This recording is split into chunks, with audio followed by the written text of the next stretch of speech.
This lecture attempts to explain how power shaped Malaysian Chinese entrepreneurship. It details how large-scale owned enterprises and state-backed investment institutions, empowered by an affirmative action policy over a protracted period, are systematically acquiring controlling stakes in Chinese-controlled large and medium-sized firms and demonstrate how the capital invested in this institution, as well as government-linked companies, has and still shaping Chinese business and entrepreneurship in Malaysia. It explains the resilience of Chinese entrepreneurship in the face of serious challenges, mounted by an official policy intended on creating a Bumiputera business class. Expanding the role of state-backed investment institutions and companies to integrate the Bumiputera entrepreneurial class into the national and regional supply chains. Adopting an economic evolutionary approach, this lecture describes how Chinese businesses adapt to the changing socio-economic conditions arising from the affirmative action policy, how power relations shape economic behavior in Malaysia may be examined from the perspective of Marx's study of power. This power is manifested both directly when a dominant state-backed investment institution takes control of Chinese-owned firms, and indirectly when an influential political or business group wields state regulation to its own advantage.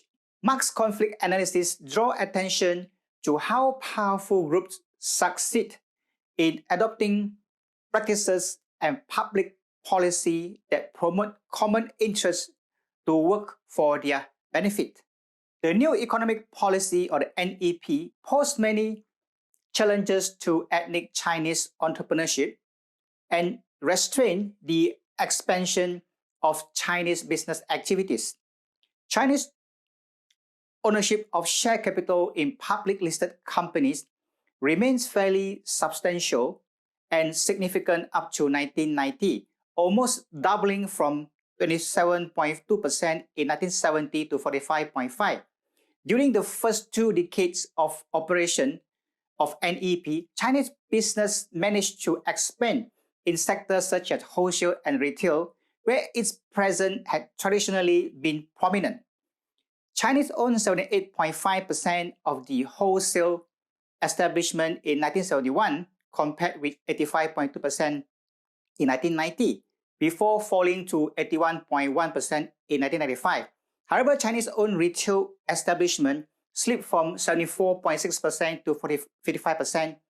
Chinese equity ownership of the construction sector was estimated at 50% in 1991, about 40% of the manufacturing sector, and almost 70% of small-scale enterprises. Changes in Chinese corporate ownership between 1970 and 2004 varied according to sector, with significant gain in mining and quarrying, increasing from 1.8% to 39.5% during this period. The Chinese performance in the agriculture, forestry, and fishery was rather impressive, with ownership surging from 22.4% to 52.9%. The Chinese also did well in commerce, with ownership rising from 30.4% to 50.7%, and maintained their participation in the manufacturing sector from 1970 to 2004, but declined by 10% in the construction sector from 52.8% to 42.6% during the same period. In contrast, Bumiputera ownership expanded in every sector. They performed superbly in construction sector from 1970 to 2004. Their ownership in this sector and in agriculture, forestry, and fishery increased by 16 times. Over the same period, Their ownership in transportation and communication and commerce increased by tenfold. Bumiputera also owned a significant share capital in the banking and insurance sector, which has always been dominated by foreign capital.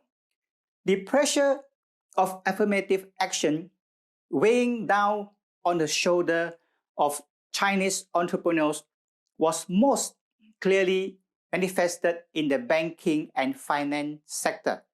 By 1982, the Bumiputera capital ownership in Chinese-run banks had soared to 77% for the entire banking sector in the country.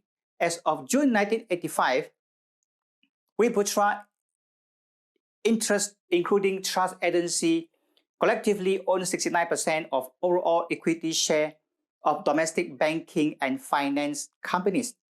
By 2004, Chinese presence in the banking and insurance sector had been reduced from 24.3% in 1970 to 10.2%.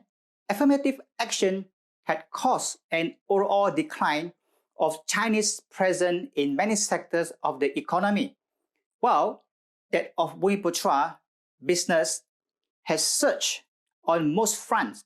By 2008, Bumiputera capital ownership was increased to 21.9%. In comparison, Chinese ownership of corporate wealth in 2008 was estimated at 34.9%, having declined from 40.6% in 2004.